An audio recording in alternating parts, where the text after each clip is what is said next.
Olá, tudo bom?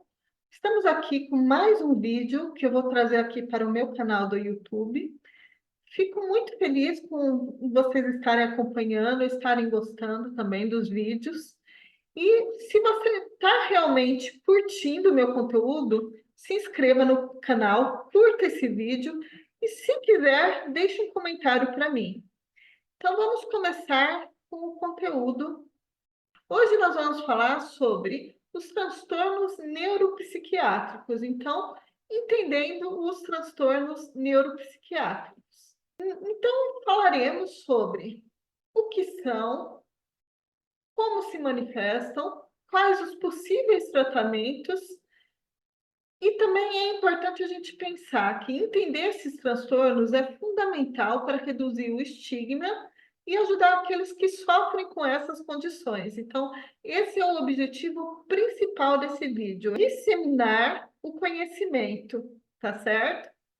Afinal, o que são os transtornos psiquiátricos?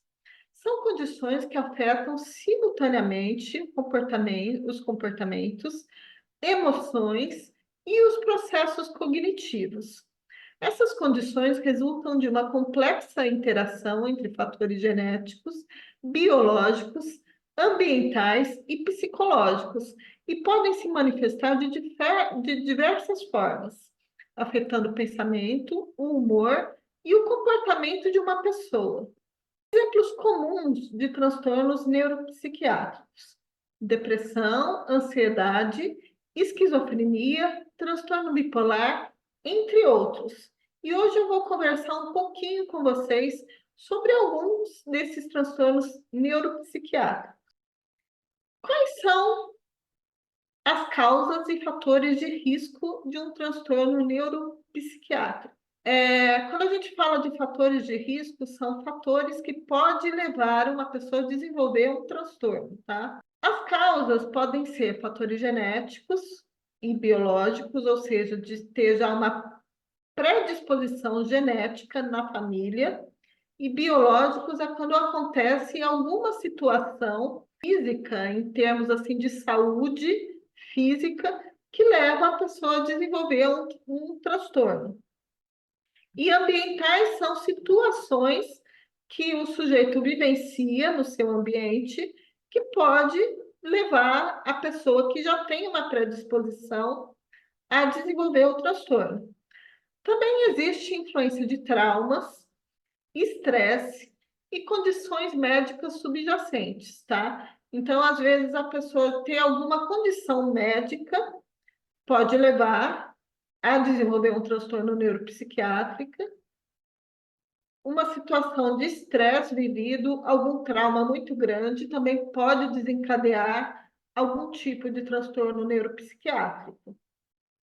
Agora vamos falar sobre os principais transtornos neuropsiquiátricos, os mais conhecidos, que eu vou trazer aqui de maneira um pouquinho mais aprofundada.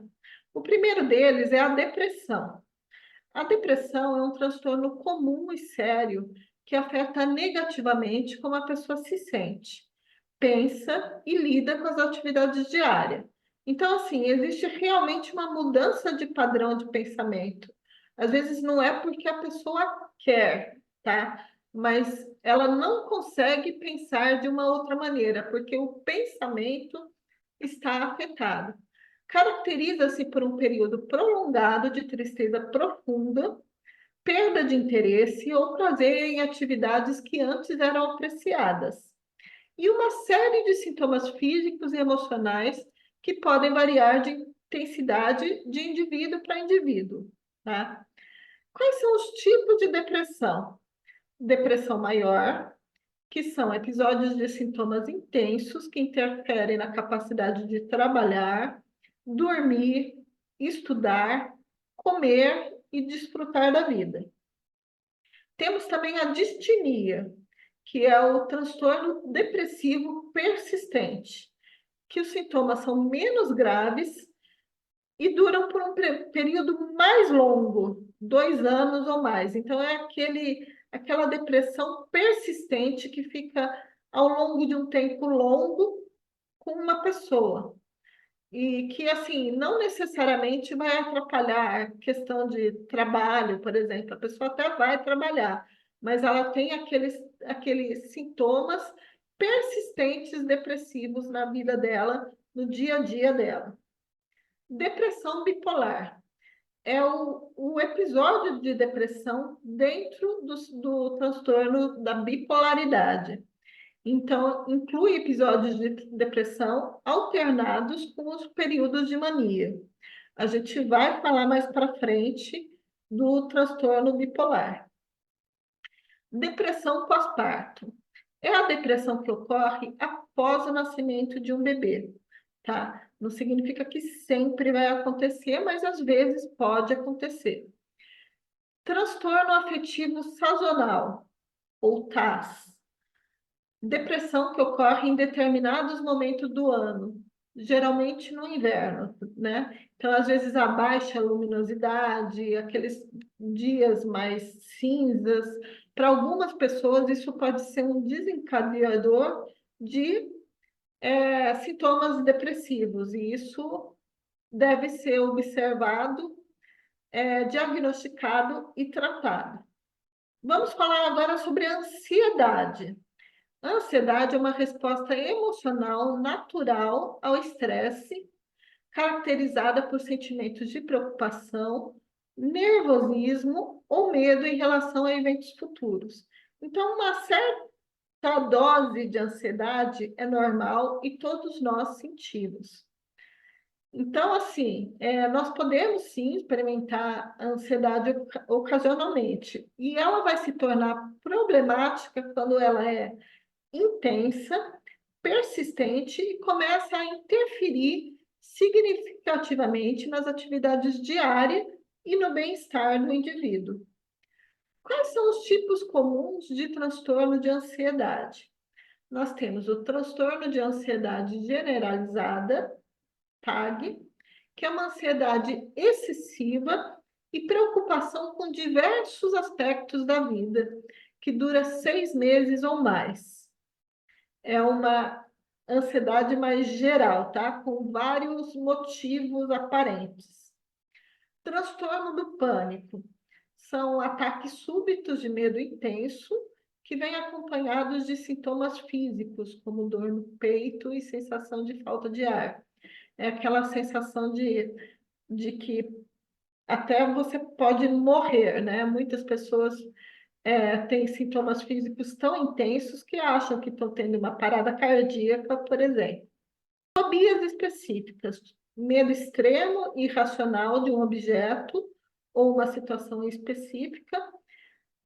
Alguns que são comuns, medo de altura, de aranhas ou algum outro tipo de bicho, medo de voar.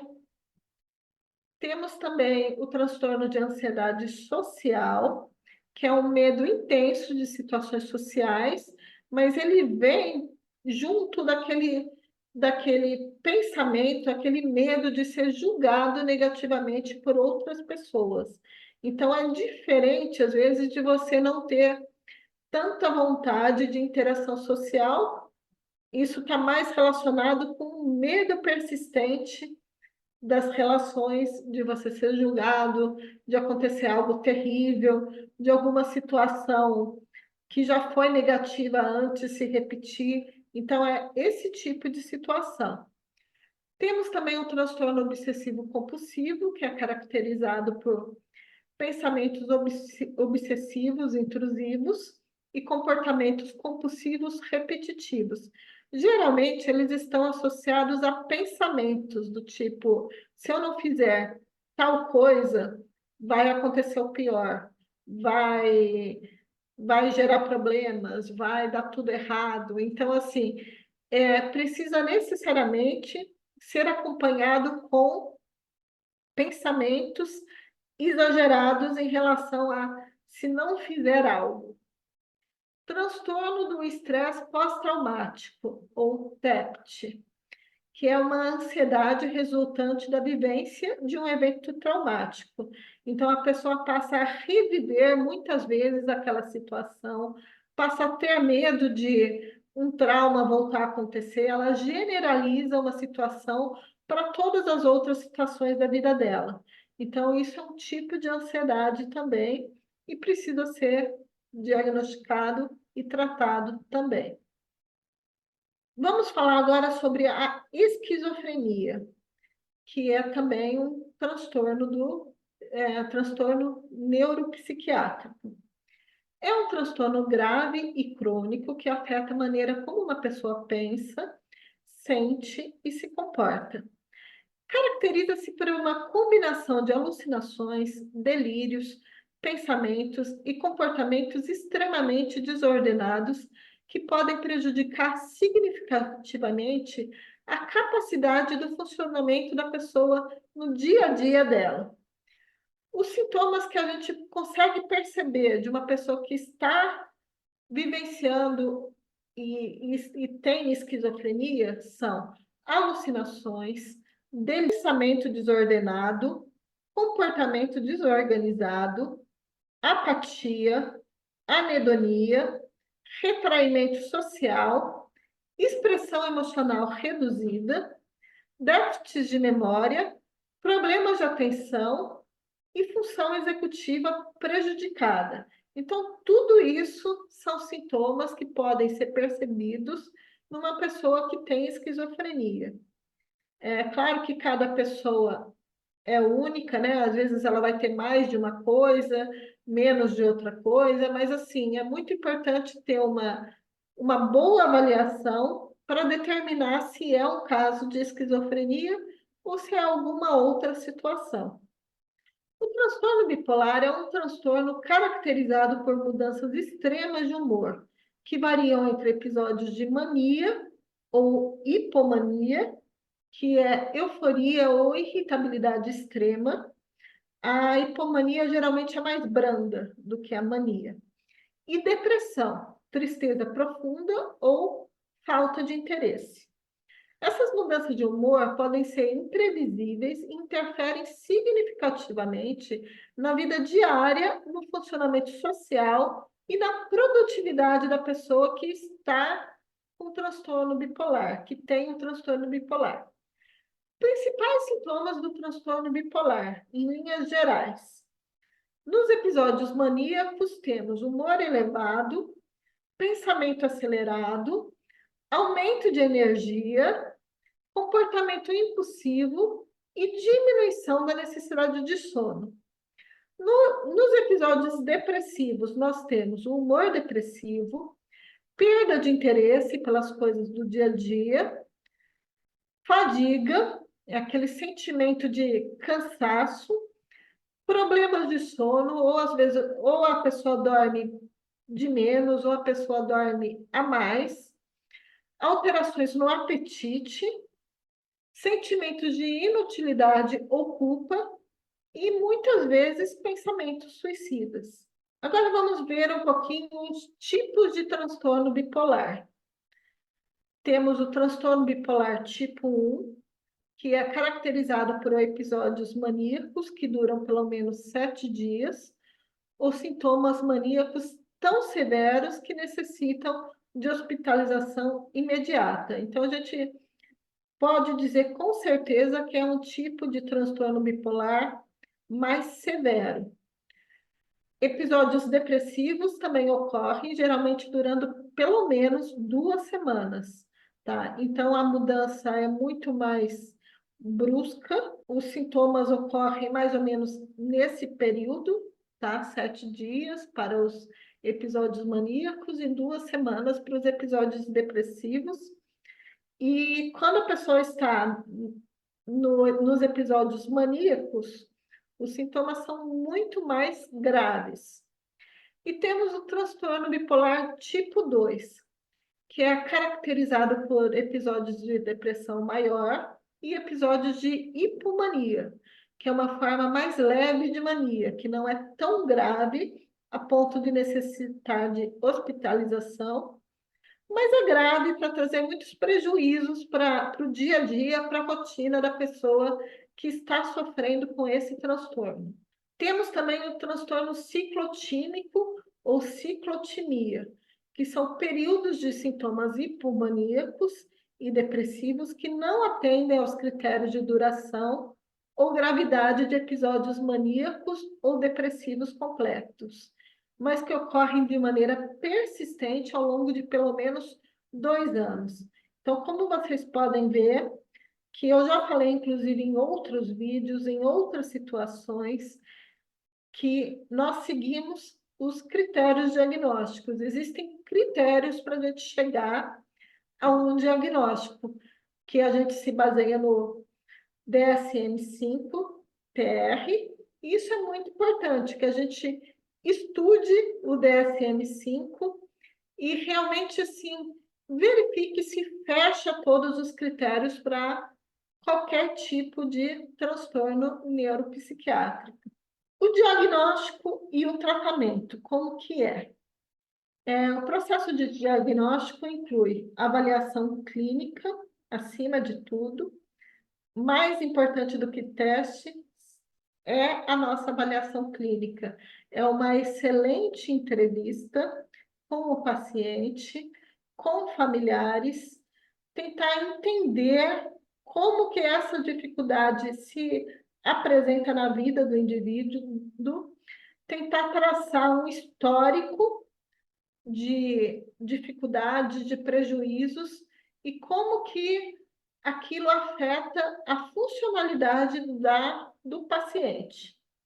Daí também temos os testes neuropsicológicos que a gente pode utilizar para nos auxiliar no diagnóstico. E temos o histórico familiar, que é muito importante, porque existe a base genética sempre, né? Que a gente tem que olhar, sim, para o histórico familiar. Importante, um diagnóstico preciso, muito bem feito, se necessário até demorado, observado ao longo de um tempo, e precoce, ou seja, quanto antes a gente conseguir fechar o diagnóstico, melhor vai ser para a qualidade de vida do paciente. Quais são os possíveis tratamentos? Medicação, nós temos antidepressivos, ansiolíticos, antipsicóticos e estabilizadores de humor. Importante sempre falar, isso é uma função do médico, o psicólogo não medica, tá? Então, o psicólogo apenas orienta, apenas auxilia no processo diagnóstico, mas quem faz o tratamento medicamentoso vai ser sempre o médico. E assim, a medicação, ela também tem indicações para diferentes tipos de quadros. Às vezes, um mesmo medicamento ele pode ser usado para diferentes situações, mas quem vai fazer essa análise é o médico psiquiatra. Terapia psicológica. Nós temos diversas abordagens, mas as que são mais assim orientadas e que trazem bons resultados é a terapia cognitiva comportamental. Temos também a terapia familiar sistêmica, que também auxilia muito, e a terapia interpessoal, que são as mais indicadas para esses tipos de casos. Intervenções alternativas, exercícios físicos são muito importantes, meditação e mudanças de qualidade de vida, de estilos de vida, né? Então, isso inclui desde uma dieta mais equilibrada, uma rotina mais bem definida, e a importância do apoio social e redes de suporte. Qualquer pessoa ela precisa de ter uma rede de apoio. Então, assim, tentar estabelecer junto com o paciente quem é a rede de apoio dele é muito importante. Convivendo com os transtornos neuropsiquiatras. Algumas dicas importantes para pacientes e familiares. Quais são as estratégias de manejo diário? Primeiramente, seguir o plano medicamentoso. Isso é muito importante. Qualquer dúvida que o paciente tiver ou achar que não está funcionando algum tipo de tratamento medicamentoso, ele deve entrar em contato com o médico dele, que foi quem receitou, e conversar sobre possíveis ajustes. mas é muito importante seguir, não decidir parar porque acha que não está fazendo bem ou porque acha que não está funcionando, sem uma conversa com o médico, porque parar um medicamento sem um preparo, sem um desmame, pode trazer prejuízos para os sintomas do paciente. Participar de terapia regularmente é muito importante.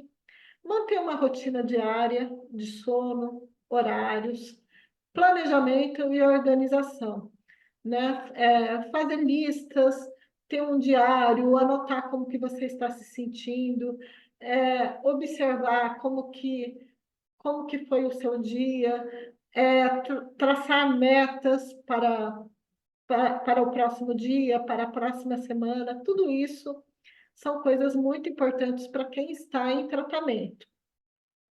A importância do autocuidado também, de ter horários de lazer, de ter horários de atividade física, horários que você vai descansar, horários de trabalho. Então, assim, é muito importante manter essa rotina de autocuidado, que é o cuidado com a gente mesmo, que é muito importante. E como que as pessoas podem oferecer apoio a alguém com transtorno neuropsiquiátrico? Primeiramente, evitando julgamentos, né? Muitas vezes a pessoa precisa mais ser ouvida do que ser julgada ou que chegue a qualquer pessoa e assim desqualificar o sentimento da outra, desqualificar o que a pessoa está passando. Às vezes as dificuldades são diferentes, né? Não é porque às vezes duas pessoas têm depressão que elas vivenciam o dia a dia e as situações de uma mesma maneira.